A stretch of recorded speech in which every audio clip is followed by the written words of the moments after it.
Heboh diperkatakan mengenai kapal selam Titan yang hilang dari radar ketika ekspedisi mereka ini untuk melawat bangkai Titanic. Tapi, apa kaitan dia dengan kartun Simpson yang selalu prediknya ataupun ramalan dia tepat? Jangan lupa, sebelum video ini hilang, baik korang save, like and share. Jangan lupa follow. Assalamualaikum warahmatullahi wabarakatuh. Okey, dalam media sosial banyak, kalau korang tengok kan, banyak mengenai cerita pasal kapal selam Titan yang hilang dari radar. Ekspedisi ini bukan ekspedisi yang kaling-kaling lah. Ekspedisi ini adalah ekspedisi yang membabitkan orang-orang yang ada nama ataupun yang berharta. Sebab yuran yang dikenakan dalam ekspedisi ini, mereka mengenakan dalam duit ringgit Malaysia, kita tukar kalau kita convert, yuran yang dikenakan adalah 1.2 juta untuk ekspedisi ini sahaja. Okey, untuk pergi melawat bangkai kapal Titanic ni. Dekat dalam tu lebih kurang 4-5 orang macam tu. Mereka ini adalah billionaire.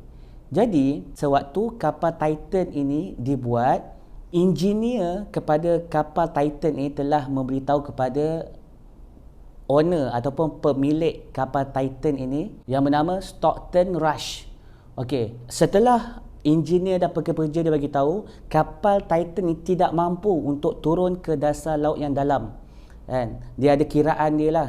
Tapi kedegilan kepada Stockton ni, dia kata dia pernah buat ekspedisi, dia dah pernah buat lah dengan kapal tersebut, dan dia boleh pergi ke bangkai Titanic tu seorang diri.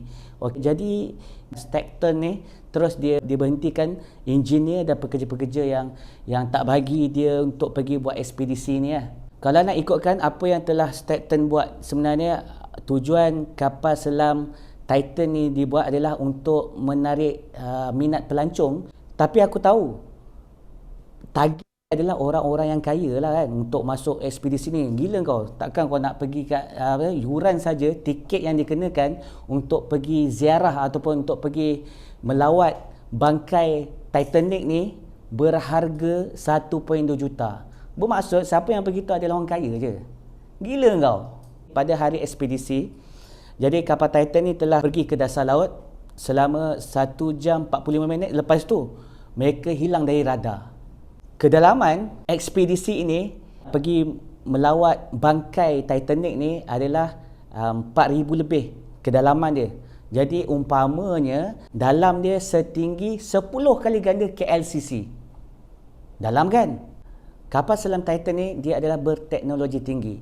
Sebab dia, walaupun dia dalam bentuk yang kecil, tapi dia boleh bertahan. Oksigen yang ada yang dibekalkan dalam kapal Titan ni boleh bertahan selama 4 hari 4 malam. Jadi hal ini, apa yang berlaku pada 2023 ini, dia ada kena-mengena dengan predik daripada kartun Simpson yang kita tahu dia punya predik sentiasa tepat. Seperti mana yang kita tahu predik-predik dia, seperti mana waktu Bush kan turun daripada eskalator, macam mana Kobe Bryant mati. Sebenarnya kartun Simpson ni dah predik pasal hal ini berlaku pada tahun 2006 dalam siri yang ke-17 dia, kalau tak silap aku lah. Nanti korang check lah sendiri. Sama juga isu dia waktu Bush meraihkan 3 agama ni kan, Raja Arab, lepas tu presiden-presiden yang lain bergabung untuk menggabungkan 3 agama ni pun, apa yang dia predik sama. Korang tengoklah gambar ni. Kartun Simpson ni juga dia ada buat predik tahun 2023 ni akan jatuhnya ekonomi dunia. Dia dah tunjuklah kan. Sekarang ni kita ni nak buat apa? Kita ni kena berjaga-jaga, kena buat persiapan. Sama juga dengan kartun Simpson ni, dia ada predik mengenai gempa bumi. Gempa bumi yang berlaku waktu di Turki baru-baru ini adalah daripada tangan-tangan manusia. Sebenarnya benda ni dah diceritakan dalam Al-Quran. Kan? Allah SWT dah beritahu dah apa yang terjadi dekat dunia ni, malapetaka ke apa. Contoh je jadinya gempa bumi, jadinya jadi tsunami ke apa kan. Semuanya daripada tangan-tangan manusia. Jadi Sebenarnya gempa bumi yang berlaku dekat Turki itu adalah daripada tangan-tangan manusia itu sendiri. Ataupun lebih kurang untuk korang faham, ada tangan gaib lah. Sebab apa korang kena tahu kan, sekarang ni kita ada sistem hub. Sistem hub ni lah yang akan boleh sistem hub ni yang boleh tukar keadaan cuaca, boleh turunkan hujan, boleh keringkan tempat-tempat yang mereka kehendaki. Mereka boleh buat tsunami, mereka boleh buat gempa bumi, mereka boleh buat salji. Itu yang terjadinya salji dekat Arab dan macam-macam lagi. Dan predik daripada kartun Simpson ni juga akan berlakunya World War 3 yang ketiga ni lah. Nama pun World War 3 kan. Jadi dipredik dalam tahun ni ataupun tahun depan. Wallahu a'lam. Dan aku ada cek juga mengenai cerita kartun Simpson ni. Dia ada juga bagi tahu kat kita mereka menggunakan satu teknologi ataupun mesin yang boleh menghidupkan manusia ini semula. Jadi mesin ni walaupun orang tu dah mungkin dia dah kiok, lepas tu dia boleh dihidupkan semula. Lepas tu dihidup semula, dia kiok lagi, lepas tu boleh dihidupkan lagi. Jadi tuan-tuan yang dimuliakan oleh Allah Subhanahu Wa Taala, apa pun yang berlaku, apa predik pun yang dilakukan oleh Simpson, kita apa-apa pun kita kena kembali kepada Al-Quran dan Sunnah. Nabi SAW dah bagi tahu pada kita dah apa yang terjadi. Jadi kita kena ambil iktibar. Dalam masa yang sama sebenarnya Allah Subhanahu Wa Taala jadikan orang kafir ini untuk memberi tahu ataupun memberi peringatan pada kita tentang kejadian-kejadian yang berlaku ni.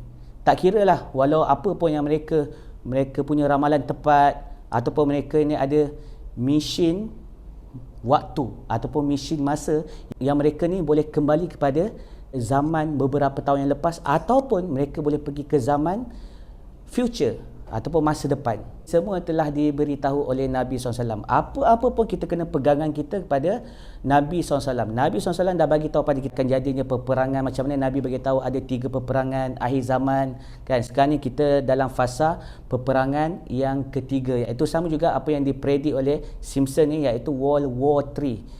Apa yang telah Nabi bagi tahu. Hari ini kita nak percaya yang mana? Kita nak percaya pada Nabi SAW ataupun kita nak percaya pada orang kafir. Jadi jangan kita terjerat dalam media sosial apa yang mereka predik, apa yang mereka bagi tahu pada kita. Kita kena percaya pada Nabi, tapi kita boleh ambil pengajaran daripada apa hint-hint yang mereka buat. Contoh, macam mana Simpson ni kan, macam mana kartun Simpson ni boleh tahu, boleh agak ataupun boleh ramalkan benda tu 100% tepat. Aku akan ceritakan satu persatu mengenai mesin masa. Adakah mesin masa ini wujud ataupun tidak?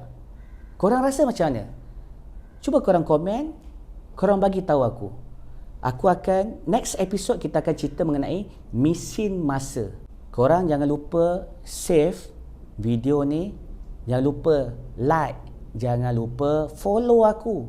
Sebab apa aku nak bagi tahu ni mengenai mesin masa ataupun mesin waktu yang mereka boleh pergi back to the future. Macam mana mereka buat dalam cerita Back to the Future, macam mana mereka buat dalam cerita yang terbaru dalam filem Flash. The Flash tu ada cerita mengenai macam mana Flash ni boleh pergi masa lampau, macam mana dia nak memperbetulkan keadaan. Dia tak nak mak dia terbunuh.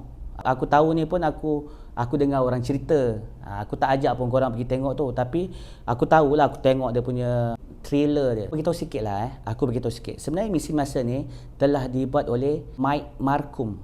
Dia telah mencipta satu mesin masa. Pada tu tahun tu kalau tak silap akulah, pada tahun 1995. Dia berusaha untuk mencipta mesin masa. Macam mana dia ciptakan mesin masa ni? Jadi aku akan beritahu. Kalau korang nak tahu macam mana Mike Markham ni dia cipta mesin masa ni berjaya ataupun tak berjaya, itu adalah next episode. Kalau korang nak, korang boleh komen kat bawah dan aku akan ceritakan detail. Jadi ke tak mesin masa yang telah dicipta oleh Mike Markham ni?